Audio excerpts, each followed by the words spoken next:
Welcome back. Members of the cattle industry know how much time and effort it takes to care for the land and the animals they raise.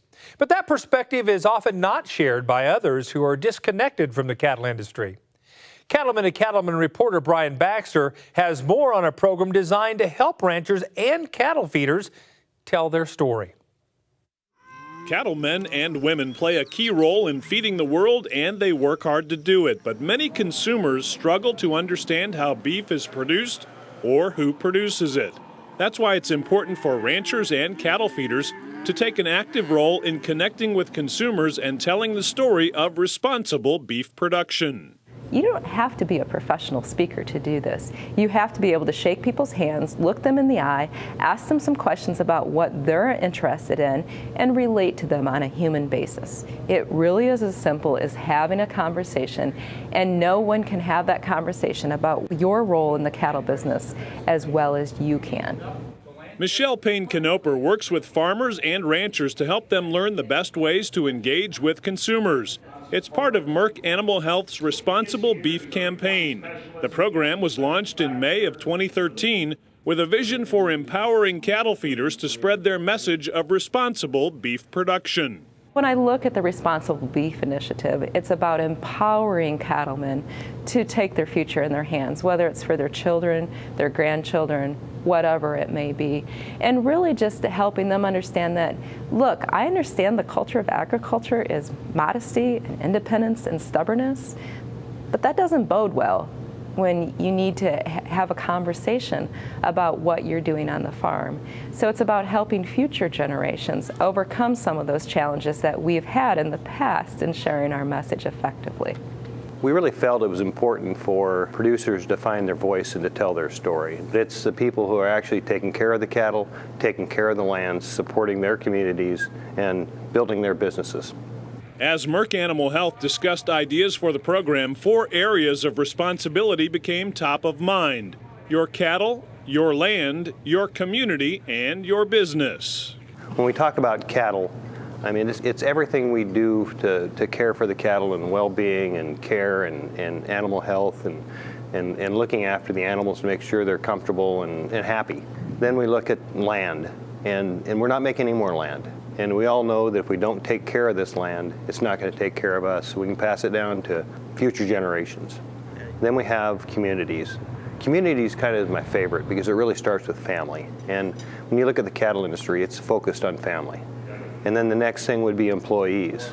And the interesting thing about employees is most employees are customers too, because they enjoy a good steak and a good hamburger as a meal also. And then you start looking at local communities. You have local communities. It's the hardware store, it's the feed store, it's your barber. It's all the people in your local community that your business supports. Business is the most important, I think, though, because if you don't have a successful business, if your business isn't sustainable, these other things don't really matter. And so a lot of people are worried about talking about business and making money, but really it's pretty important to anybody that you were able to turn that dollar over and keep your business going.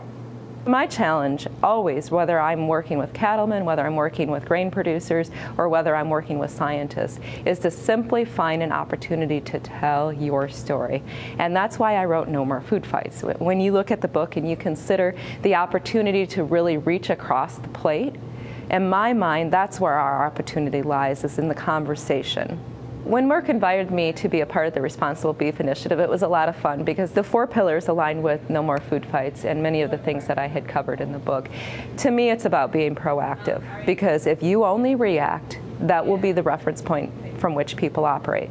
Whereas if you're proactive and you stand up and you simply share a picture on Facebook, or you have a conversation in your church parking lot about, hey, this is what we're doing this week and this is why, people start seeing inside the lives of cattle producers and they realize that they're good people. The program began with a series of workshops across the U.S. The workshops included education in both large group settings and with small group hands-on discussions and training. Participants included cattle feeders, veterinarians, and nutritionists, all coming together to learn how to better tell their stories of responsible beef production. Well, we've had responsible beef workshops in the Panhandle of Texas, in Kansas, in Nebraska and Iowa, really in the heart of cattle feeding country. Well, the workshops really came about to help people understand these 4 pillars and also give them a chance to learn how to find their voice. My hope is that they're armed with the tools to go home and have an effective conversation about agriculture, not only about the cattle business, but really about many of the issues that are happening around the plate.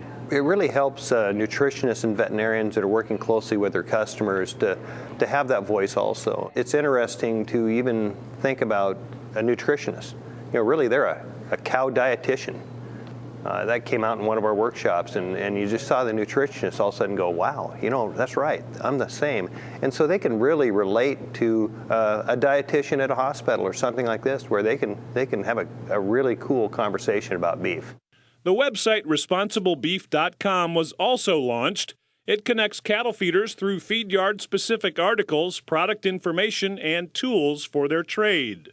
The goal is for cattle feeders to feel empowered to discuss their production practices, learn new industry information, and understand Merck Animal Health's commitment to the cattle industry. We talk about what people are doing kind of cool in their cattle feeding operations across the country. So, and we have all the pillars there. We talk about cattle, we talk about land, we talk about community, we talk about business. And so it supports all those pillars, and we rotate new stories in. It's really a way to provide people some ideas on how they would talk to maybe their target audience. The Responsible Beef campaign has been a success with crowded workshops and eager, engaged participants. Merck Animal Health plans to keep providing cattle feeders with the tools they need to spread the positive message of the beef industry. It's been very, very positive. People said, I haven't realized that I needed to really focus on talking to somebody and relating with somebody before I go into talking to them about beef. And I think that was the biggest learning part. One of my favorite things from the workshop that I've learned is it's not what you say, it's how you make people feel is what they remember. My measure of success is if they're doing something differently in a month from now. If they're out there and they're reaching their hand out, whether it would be in a local pub, whether it would be when they're with their extended family at Thanksgiving, or if they're even sharing a photo on Facebook, and simply saying, hey, this is what I did and this is why, that's a huge win. Again, it's about the heart-to-heart connection, and it's about the personal conversations. Well, I think the best thing about having cattlemen tell the story is that they have a lot of value, and they're the people actually having their boots dirty. If it was me telling the story, it wouldn't mean anything. But it's the people who are actually taking care of the cattle, taking care of the land, supporting their communities, and building their businesses. Reporting from Omaha, Nebraska, I'm Brian Baxter for NCBA's Cattleman to Cattleman. For more information on the Responsible Beef campaign, check out their website at responsiblebeef.com.